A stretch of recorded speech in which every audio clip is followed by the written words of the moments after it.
It's about love. It's about God. It's about time. It's about your life. It's about your smile.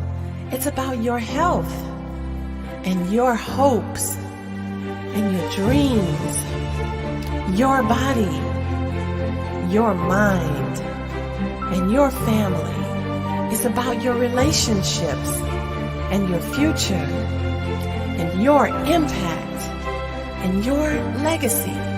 It's about God. Welcome. Today is episode 43 of the Self-Love Lessons Read Along. We are reading today and we are talking about value and boundaries. So we have been on quite a journey, you and I, and the last few days we've been in self-love lesson number 2. And this self-love lesson is how to get what you need, let me back up, how to know what you need and ensure that you get it. And so we've been talking about values. So if you missed yesterday's, we talked about your purse and the value that we hold and protect inside our purse, but we don't necessarily have that same level of fierce, we don't fight for ourselves like we fight for the defense of our purse. And so we talked about that yesterday. If you missed it, be sure to catch the replay. And then if you go to my YouTube channel at The Queenie Brown, you can catch all the replays. We've got a whole playlist, and I'm going to be turning it into a podcast soon so that you can listen on the go. But in the meantime, today we're going to be talking about your external relationships. So yesterday we dealt with the internal relationships. That's your mind, your will, your emotions, your spirit, your body, your assignment, and how you can identify the boundaries that you want to set in each of those relationships with yourself, and then learn to honor those relationships. And so today we're going to talk about your external relationships. That's the relationships with your acquaintances, your friends, your family, your social media community, your love interests, all of your money, all of those other relationships. We need to talk about how to set boundaries in those relationships. And we're basically talking about how to teach people how to treat you. And this is we've been talking about how this book has been mirroring my life, and many of you have said the same thing, that as we breach another topic, you're seeing it unfold actually real time in your life. And so I think this is a beautiful way of how God put this together. But so my girls have been dealing with challenges at school with their girlfriends, and some of them have been, some of the girlfriends are kind of bullying, and I've had to have this conversation with my daughters about how to know when people are too close and how to move them back away from your heart based on the way that God set it up. So we're going to talk about that a little bit going forward, but I just find it very interesting that we're all in the same space. So if you can resonate with that and you see where there's some boundaries that are being crossed and maybe people need to be retaught how to treat you, or maybe they're crossing boundaries and you haven't set those boundaries yet, put it in the comments. Let me know.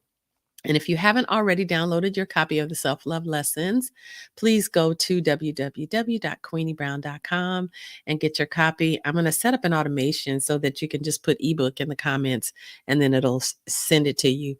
But it's not quite set up yet. So if you're catching the replay, it might be. You might want to try it. In any case, we are on page number 209 of the Self-Love Lessons, and we are going to go ahead and begin. All right, let me get some eyes. Okay, now let's deal with your external relationships. One of the best lessons that you will learn when managing your external relationships is the knowledge of where each person belongs and keep them there.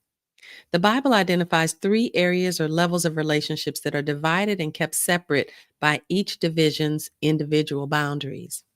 There are 3 different areas or courts that you should be mindful of when creating and honoring your own boundaries. Number 1, the intimate inner court, the holiest of holies, best friend, the closest people to you, and your immediate family. Then you have your inner court. This is also considered the higher court. The people in this area include friends and people that you know well, your inner circle. And then you have the outer court. This includes your associates, acquaintances, colleagues, clients, extended family. These people know you, but not very well. Teaching others about my boundaries. Honoring your own personal boundaries is the first step in communicating to others how to respect you within any relationship you find yourself. Loving yourself means teaching people how to value you. Value your time, value your opinions, value your efforts, value your money, value your achievements, value your body, value your assignment, and value your boundaries. But you have to know your value before you can communicate it to others. Based on your actions, how are you teaching people to value you? What do your actions tell you about how you value yourself? How valuable are you anyway? This is an interesting question considering that most of us determine our value based on one of five things: what you've done, where you've been, what you've learned, who you know, and what you have. That's how we value ourselves, right? You can spout out your education and credentials, your associations to people in powerful positions, your travel adventures, and the pain from your personal struggles, but none of that really tells anyone who you are, nor does it add any credence to your true value. So, what is value? Webster's dictionary defines value as worth in usefulness or importance to the possessor. An amount as of goods, services, or money considered to be a fair and suitable equivalent. Yeah, you're on the right page. Um, an amount as of goods, services, or money considered to be a fair and suitable equivalent for something else, a fair price or return. And then what is worth? Webster also defines worth as the quality of something that makes it desirable, useful, or valuable. The quality within something or someone that renders them deserving of respect.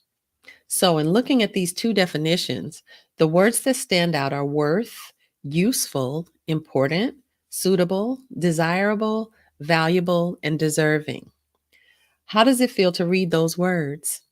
I must admit, this even made me stop and think, what the heck?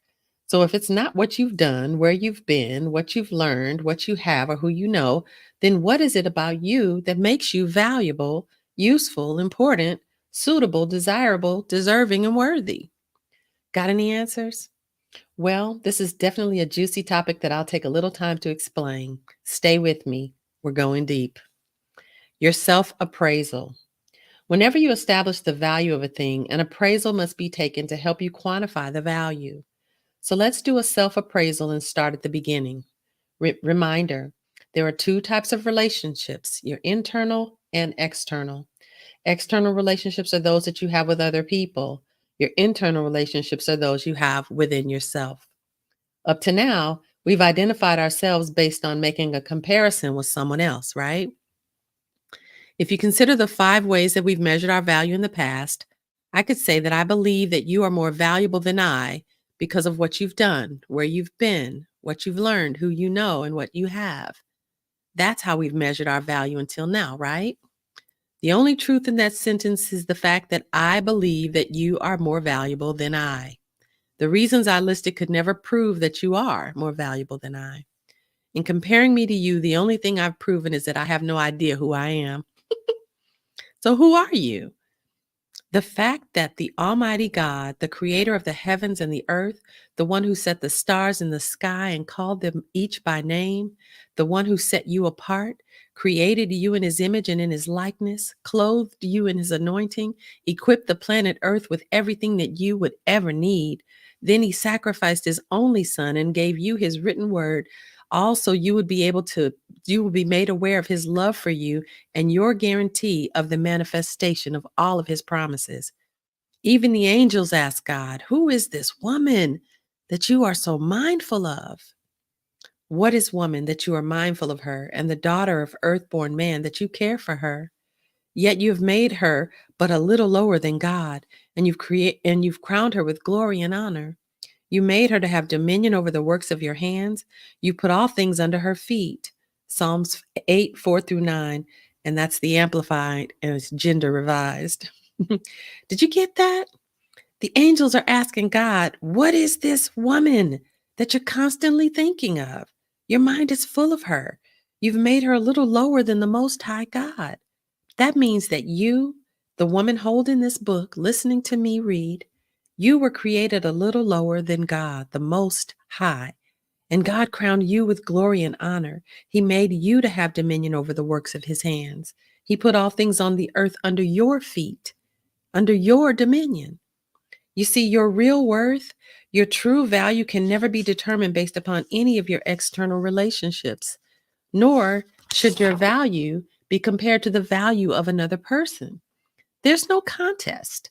There's no race. There's no need to be better or worse than anyone else. We each have the same value with unique applications of that value. We are each priceless in the eyes of God, and we shouldn't see ourselves any less than that. Having the value of royalty, how is royalty treated? Cared for, nurtured, so that its value is preserved. Royalty should be treated like a valuable heirloom being passed down for generations, delicately cared for, and treated as precious. And that's how you should be treated because you are royalty. When you turn your focus away from the external relationships in your life and begin to apply love in the form of time, energy, appreciation, forgiveness, thoughtfulness, adoration, and on to the internal relationships that are being ignored and or neglected, you will fully identify, embrace, and step into your true value. The key is to learn to see yourself how God sees you. In order to know how God sees you, you must first go to the book of love. To value yourself the way that God values you, you must renew your mind and take on the thoughts that God has regarding you. Make the commitment today to get more familiar with what God considers your true value. Wow. All right. How does that sit with you? Think about that. If you really recognize the value that you hold, how would you allow yourself to be treated? And how would you set boundaries? How would you choose your friendships? How would you choose your love relationships? How would you associate yourself? How would you spend your time if you were really clear about the value that you held? And so this journey that we're on together is really about identifying that power, that value that's on the inside of you so that you can get grounded in it, because it's one thing to hear it once, it's one thing to see it once or twice, but to actually get it ingrained in who you are, it changes things. It really does. I've had the good fortune of knowing royalty in my life. I have two very dear friends that are African queens, and having them in my life explained to me and showed me a different way of being um, valued and treasured.